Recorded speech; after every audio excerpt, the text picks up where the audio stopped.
ladies and gentlemen. I'm going to tell you about my encounter with the problem of secularism in India. It was 1988 and I was in India for the first time. I was an avid reader of newspapers at that time. And so in Varanasi, where I lived, I must have been quite a sight, because every morning I bought a few newspapers. Then I went to the Ganga River, and then I took out my shoes, and up to my knees I was standing in the water reading my papers.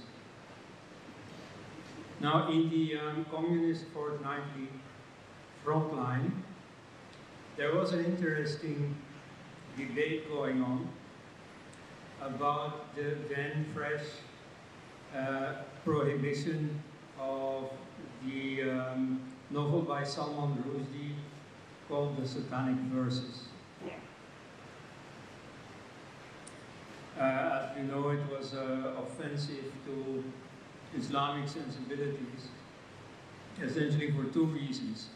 At the popular level, where practically nobody had read the book, the rumor circulated that it was really very offensive to the wives of Prophet Muhammad, because there is a scene in a brothel called the Curtain, the Parda, and the women working there take as a sort of an artist's name the names of the wives of the prophets.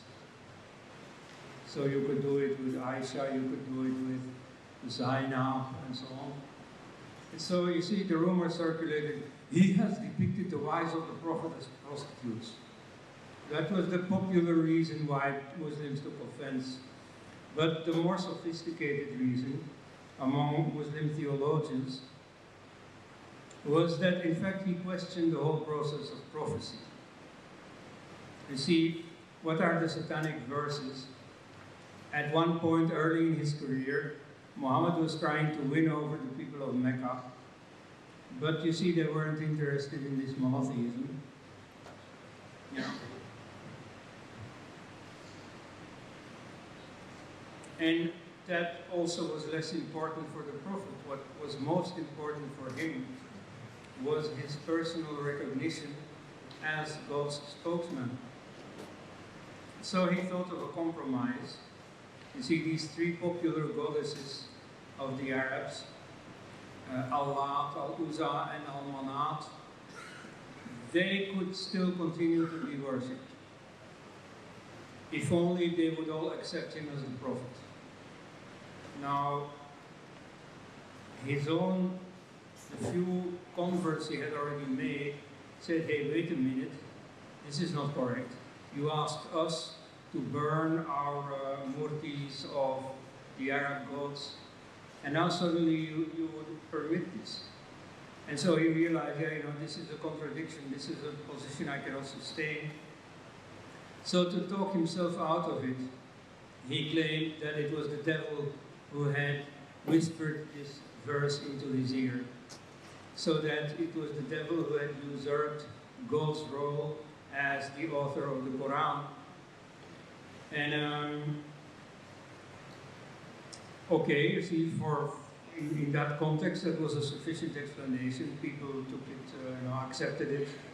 Nevertheless, if you think twice about it, you see, if he could be mistaken once about the source of the voice he heard, who says that any of the other verses of the Quran are not equally satanic or of some other origin?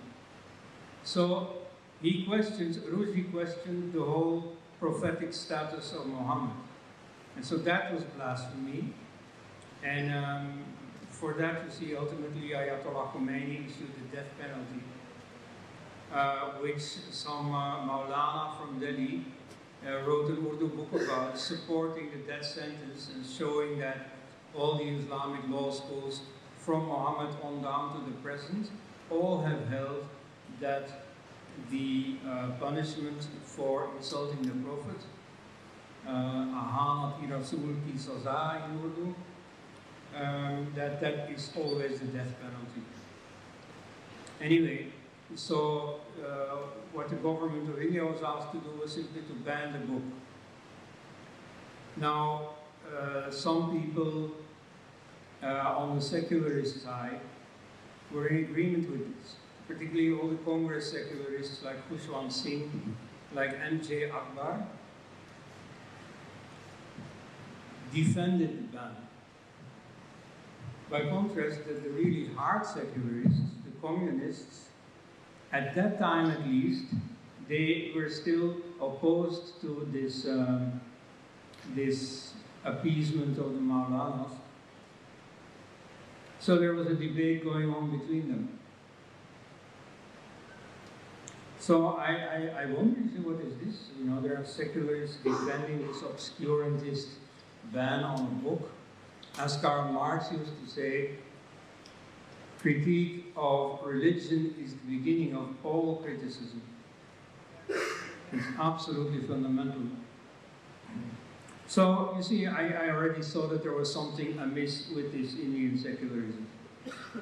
At the same time, I discovered that the root of this conflict was in an affair that I had never heard about abroad, namely the Ayodhya affair. Because, in fact, Syed Shahabuddin, who had gone to Rajiv Gandhi to demand the ban on this book, and who had obtained it, he had originally announced a Muslim march of Ayodhya, which was to coincide with some Hindu festival taking place there. So Rajiv Gandhi, who at that time was pursuing a peaceful solution to the Ayodhya controversy, thought, well, you know, maybe, you know, banning this book is a good price for preventing bloodshed. So he said to Shahabuddin, okay, we want you to call off this, this march. What do you want in return? And so one of the things Shahabuddin wanted was the banning of this book. So you see, that set me on the trail of Ayodhya. Now, being in Varanasi at that time, of course, here and there, I did notice somewhat, like there was a local paper, Aaj, I don't know if it still exists, that was full, reported daily, you know, in big letters, front page, every detail about the Ayodhya affair. So, okay, you know, I thought, you know, this is something worth investigating. Because I had come to India to study philosophy, but frankly, as a young man, you know, you have nothing to say really about philosophy. You have to do something involved with the world. Maybe now at this age, you know, it's about time to think more deeply. But at that time, you see, the political affairs of India were most interesting. And it was very useful to research them because the rest of the world didn't know anything about it. So, so in 1989, I published my first article about this affair in a Belgian communist weekly. Because at that time, the left was still hard secularist. Later, they started appeasing Islam in Europe as well. And so 1989 is really the year in which it all happened. That is also when I first met Sitaram Goel, who explained me everything about the situation here. You see, while looking around, I had already discovered this, this RSS bookshop on Jean de Wallan, but I found that very disappointing. You see, all the ideas there were the stuff that you also know about European nationalist movements. You see, I thought there was something mysterious about this Hinduism. You know, but at that time, Islamic fundamentalism was already pretty well known. And so I thought that, you see, Hinduism being a lot more mysterious than Islam, you know, that Hindu political movement would also be more mysterious. And in fact, it was disappointing. It was simplistic. But anyway, I lived in Varanasi. I was in Delhi for a few days to, you know, get some papers worked out. That took a few days. So I went to the publisher's area, Daryaganj, to, you know, see what was going on. And I found a book called History of Hindu-Christian Encounters by a historian called Sitaram Goel. And I thought it was very interesting. I read it like one evening. And the next day I went to the same bookseller, Upal, and he said, well, you know, did you like the book? Yes, yes. Well, it so happens that you can talk to the writer. You see, he has an office just one block away. So he phoned and he arranged my meeting there. And that same afternoon, in fact, I learned more about the situation in India than at any time ever. So it turned out that, well, there was very, very few people really standing up for Hinduism. You see, there were lots of lobby groups and there were laws in favor of Islam, Christianity, the minorities. At the time there was also the Khalistani struggle, and so, which was very favorably reported in the Western press. Everything, you know, was the fault of the Indian government. But so for Hinduism, nobody was really standing up, not even the supposedly Hindu movement.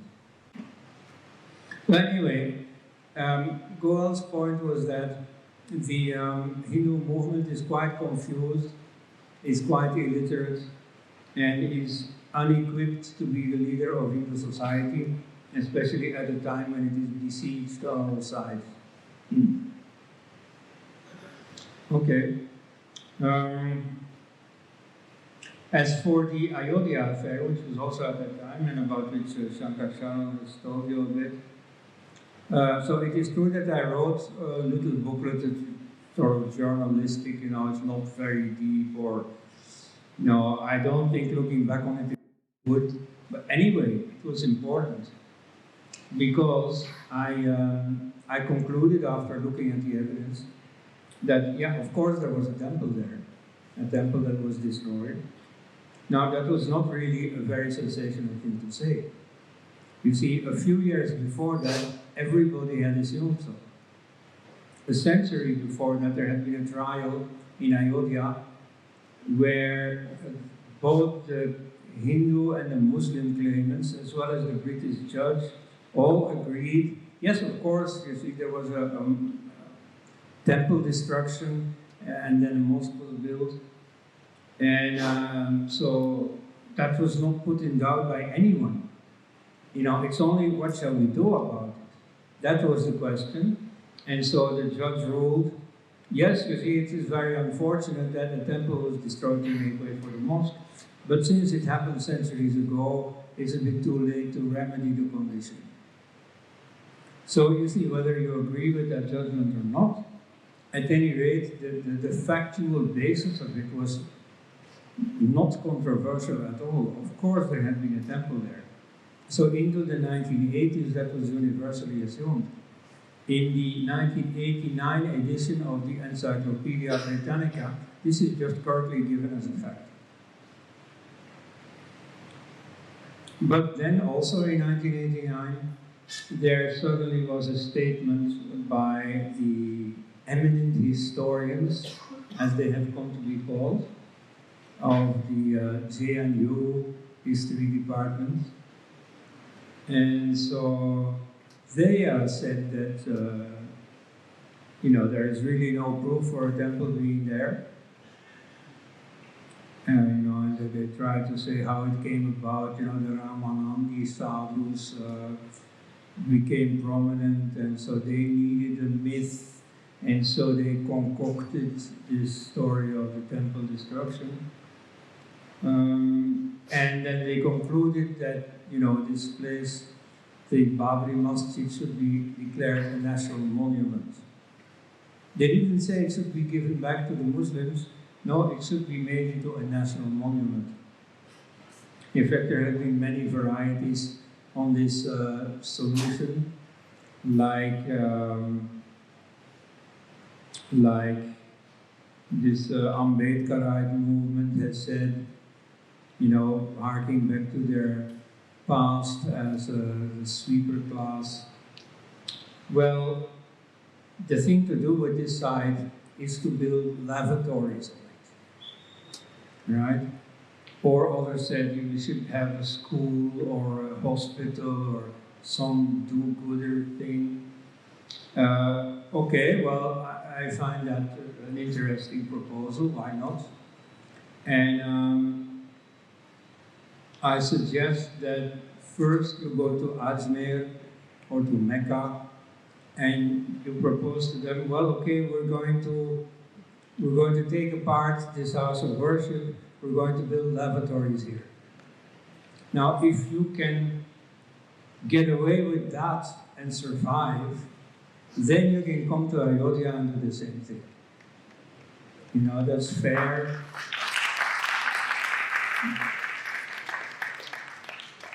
But so anyway, I wrote that little book, you know, in support of the old consensus, which had suddenly been jeopardized by the statement of the JNU historians. So that was not new or original or, you know, bright or anything, but it had the merit of breaking through the impression that was created in India that the rest of the world, the so-called scientific West, was all on the side of the JNU historians. You could get that impression, because it is true that our academics have sorely neglected their duty, they have not investigated the matter, and they, like, automatically, as a knee-jerk reaction, sided with what they thought were the good guys, because that had the merit of being against the bad guys, namely the Hindu activists. So what I did was simply to show, well, if you look at the evidence, there is no reason to be in the pocket of the secularists. You know, the facts tell a different story. Okay, so then it was the start, in fact, of a pretty riotous period, with hundreds of people killed, with governments falling, with 4 state governments dismissed. Ultimately, then the destruction of the Babri Masjid, a lot more riots, ultimately culminating in a new type of terror, namely in Mumbai on 12th of March 1993, at a number of different places in the city. Bombs were detonated, including at the stock exchange, making some 250 dead. And that's a formula for terror that has been repeated then again and again in New York, in Paris, in many places. And of course in many Indian cities, in Delhi itself, among others. So this Ayodhya affair became a pretty big, sensational thing. It need not have. You see, Rajiv Gandhi's policy in the 80s was simply to leave the side to the Hindus and then to buy off the Muslim leadership with some concessions, like the ban on the Rujdi book. So that's not a very principled, very noble policy, but it's a practical policy, and particularly it had the merit of being bloodless. You see, compared to what then has effectively happened, well, I think that the eminent historians have something to answer for. Later, when the case went to court, well, the place had been in the hands of the court since 1950, but you see, finally they were making work of it in the noughties after 2000. And so the eminent historians were called to the witness stand. And there, one after another broke through. They said, oh yeah, but I'm not an archaeologist. Oh, I have not been to the site. You see, I only signed because all the others signed. And so this eminent evidence turned out to be built on water. So today, most historians keep silent about the evidence on Ayodhya, because they know very well that they haven't done well. It's only a few newbies who still talk about it, not really knowing the whole story, because of course the whole story has been kept secret The whole media have kept the lid on the sorry fate of the eminent historians when they performed in court. So, you know, outsiders may not know, and so you have people like Audrey Truschke, an American Indologist, who still claim, at least on Twitter, she doesn't dare to write a serious article about it, but, you know, who continue to claim that there is no proof, blah, blah, blah. Well, the Allahabad High Court in 2010 did a good thing by accepting the evidence, namely the evidence for the temple and the temple destruction, and therefore giving the site mostly to the Hindu claimants. Now, in fact, with that verdict, nobody was satisfied, neither the two Hindu claimants nor the Muslim claimants. They all wanted 100% of the site. And so the thing is now before the Supreme Court, which also after some years of procrastination is now taking the matter seriously. Let's see what comes of it. But so the battle over the evidence, that has definitely been won by the Hindu side. And in fact, not by the Hindu side. You see, nowadays you read like, you know, the Hindu claim on the side, the Hindu theory and so on. No, this is just a scientific theory. This was a matter of consensus until recently. So, okay, that was for the Ayodhya affair. Of course, it says a lot about Indian secularism also. I mean, can you imagine this? That one of the most sacred places of another religion is questioned like that by a government. You know, Mecca was supposedly built by Adam. Then it was destroyed, then it was rebuilt by Abraham. Okay, do you have proof for that? No, you can't go on pilgrimage to Mecca unless you have proof for that. Show us the proof, come on. You think this is such a silly affair? You know, in France there is a place where supposedly the Virgin Mary has appeared, Lourdes. Now, French governments are the original secularists. You know, France is a solidly secular state, anti-religious, and so most of the Freemason ministers in France used to laugh at this, you know, Catholic belief. Yet, nevertheless, they never questioned it. You see, okay, Lourdes is this place of pilgrimage for Catholics, fine, you see, we will provide infrastructure and so on, we will facilitate this. So that's the normal behavior for a secularist government. They don't interfere with religion. By contrast, in the case of Hinduism, the Indian government has very strongly interfered against Hindu beliefs. Okay, so that's an interesting illustration, yet personally I don't find that the most important. You see, I rarely go to places of worship. I'm not a very religious person, really. But you see, what I find far more disconcerting is the several articles in the Constitution that are blatantly partisan, anti-Hindu, that discriminate against Hindu interests.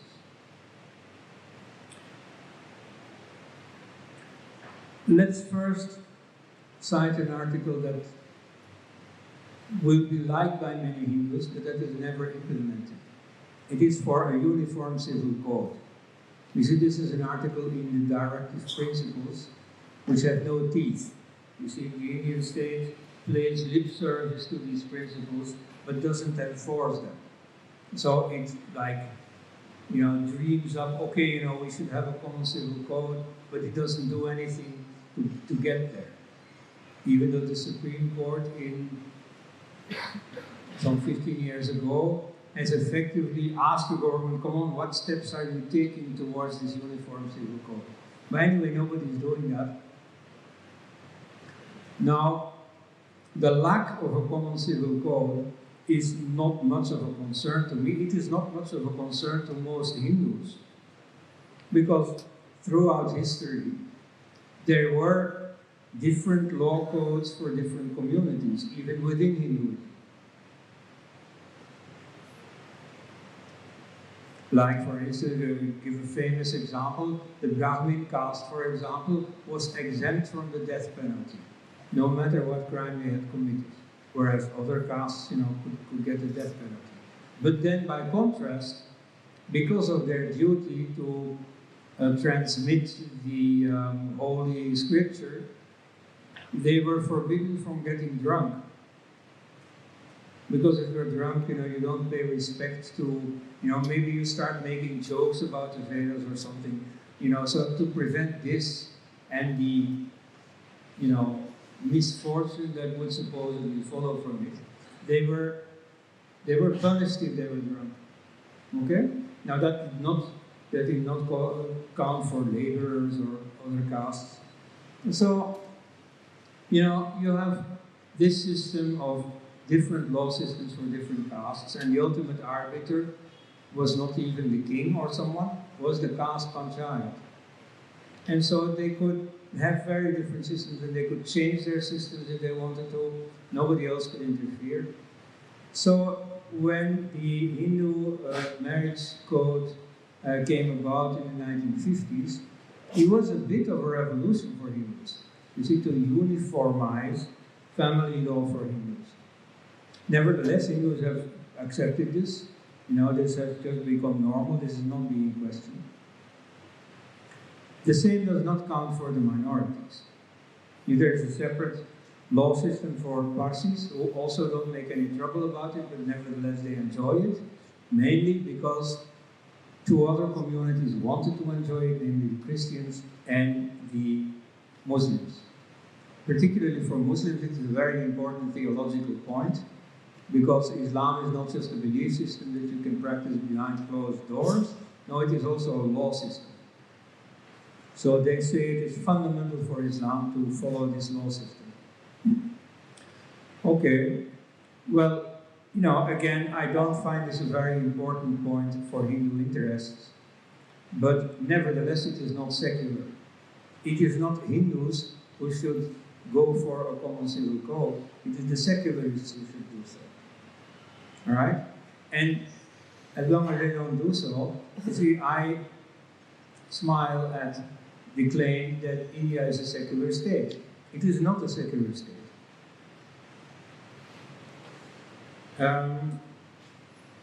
Already it is not a secular state because of these different family laws. I mean, in a secular state, by definition, all citizens are equal before the law. They have to obey the same laws, they get the same punishments if they don't. Article number 1 of the Belgian Constitution says, every Belgian citizen is equal before the law.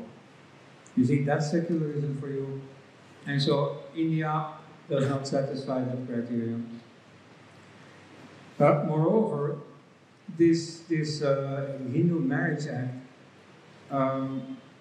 is also not secular on a meta level. Namely, it is not the Hindus amongst each other who have changed the law.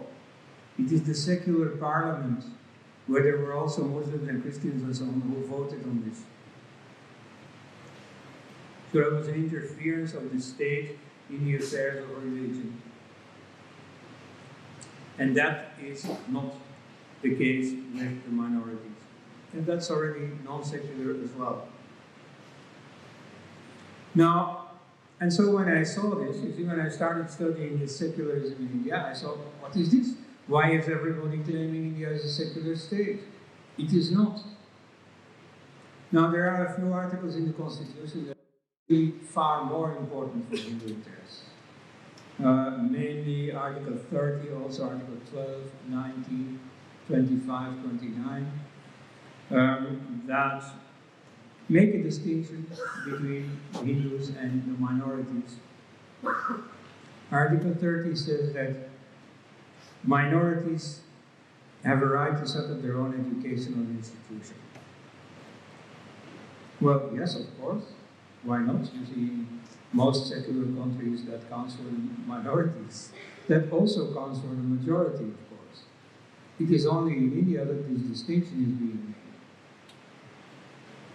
Now, in India, the Constituent Assembly, when they voted this article, what they had in mind, and you can clearly see it from all their statements at the time, from their interventions in the Constituent Assembly, from their personal correspondence and so on, what they had in mind is that, you see, we have to ensure these rights for the minorities.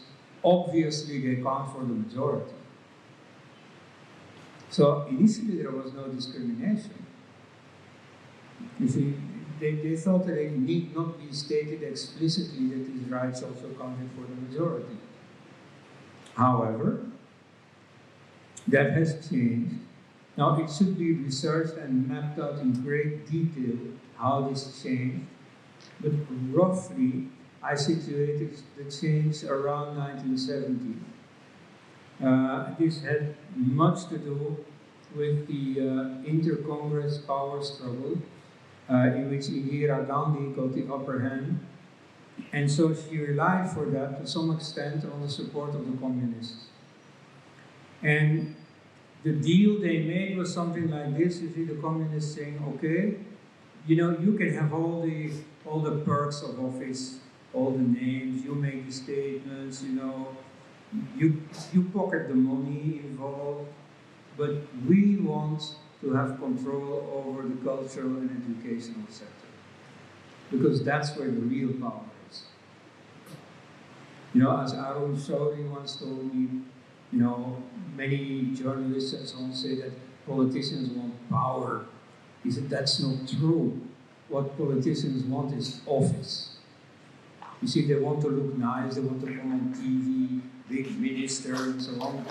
They want to have that kind of power that they can dole out jobs to their relatives, you know, to be someone big in their own community. But you see, what they do not care about is to change the world according to their own designs. Now that the communists did want. They didn't care about the perks of office. What they wanted was to change society according to their own ideology. And so, you know, the big names there were P.N. Haksak, the secretary of Indira Gandhi, and the education minister Nurul Hassan. And at any rate, the end of the story is that this changed the face of India, and so this became a Nehruvian secularist state, which meant an anti-Hindu state. And so, if you don't believe me that Hindus are at a disadvantage in India, well, then explain this to me. Why do a number of Hindu communities scramble, you know, to get at the exit door? You know the case of the Ramakrishna mission that in the 80s went to court to have themselves declared a non-Hindu minority. Now remember, that mission was founded by Swami Vivekananda, who used to say, Gar se kaho hum Hindu hain. So suddenly they claim they were not Hindus. Now why did they do this? Well, partly it was out of, you know, they had a big idea of themselves. So they said, you know, we are not just Hindus, we are universal. We are bigger than Hindus. Yeah. Now, that of course also says something, namely that Hinduism was getting a bad name. In India, also internationally to some extent. You know, you have these Hindu chauvinist websites where they bring together all the statements that foreigners have done in favor of Hinduism. Okay, but the foreigners quoted are from long ago. You know, like Schopenhauer, like Faulkner. And today, you find very few foreigners who make that kind of statement. They are really taught a very negative image of Hinduism. Today, Hinduism is caste, holy caste, and nothing but caste. Hinduism is oppression, obscurantism. At least that's what everybody elsewhere is taught. That's largely what is being taught in Indian schools too. So one reason was simply this image, but the other is that there were very tangible interests involved. The Ramakrishna mission had invested heavily in running schools. So to protect these schools, particularly in Bengal, where there was a lot of agitation by the communist teachers' unions. They wanted to get out, and they wanted to have the privileges that only minorities have. The same thing happened with the Arya Samaj, at least provincially in Punjab, and they got away with it. Whereas the Ramakrishna Mission was denied this separate status. Recently you had the cases of the Jains. Same thing, you see there were a lot of educational interest involved, and with the Veera Saivas, strongly supported by the Congress in Karnataka. So, you know, it's a bad thing to be a Hindu. And, you know, if this continues, I'm afraid there is something to be said for what I've heard several Hindus say. You see, at this rate, Hinduism is going to disappear, and rather soon. Yeah, maybe so. So I'd like to announce to you, and I'll stop with that, that 2 days ago there was a conference here in Delhi about a proposal to amend these articles in the Constitution and to make them equal. I mean, to make the religions equal before the law.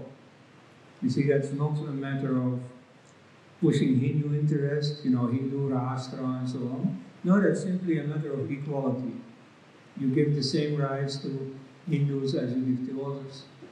Like, for instance, in the Right to Education Act, you don't say, okay, schools have to pay up, except minority schools. That's in the Right to Education Act today. So, you know, these discriminations have to be abolished. So that's a good thing. I'm very glad I associated myself with this endeavor. I do not agree with every single line in the proposal. Like, there's one thing that particularly I think is unrealistic. They want to do away with conversions. And that's in Article 25, which gives everybody the right to practice and propagate this religion. So they want to scrap the word propagate. Now, I think you can scrap that word propagate, that's fine.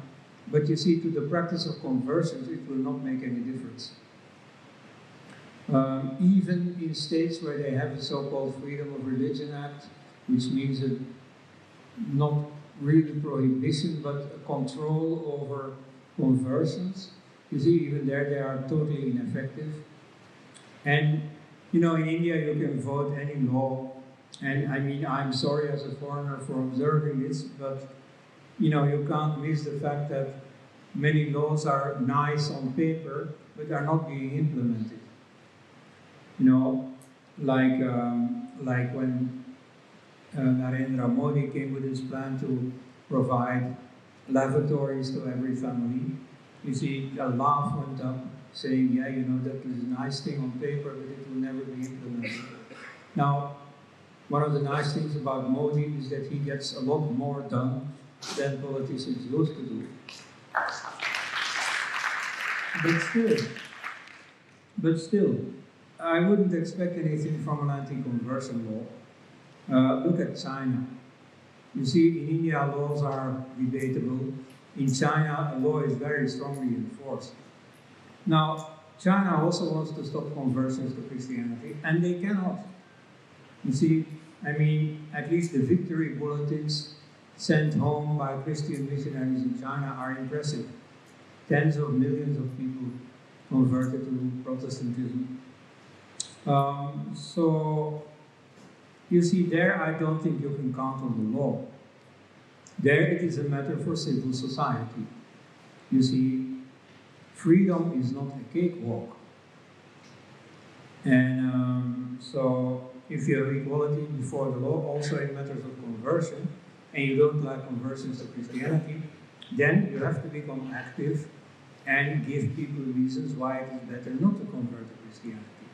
Like, for instance, there is a whole literature in the West written by Christians and ex-Christians about the history of Christianity, the theology of Christianity, why it is wrong, why it can't be true.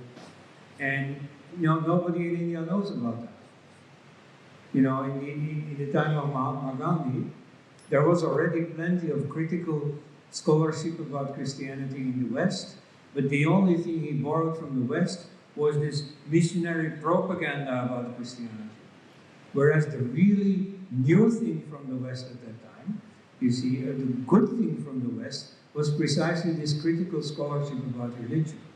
Now, about that, in one sentence, I can say that in the case of Hinduism too, it will whittle down a few beliefs, but the essence will remain standing. Whereas in the case of Christianity and Islam, if you study their core, I'm afraid that it can't stand scrutiny. So, if you bring that free intellectual life, that investigation, that research, make it common, make it well known in India, it will ultimately do the job of stopping these conversions. So there, I don't think that the law should be changed or fundamentally.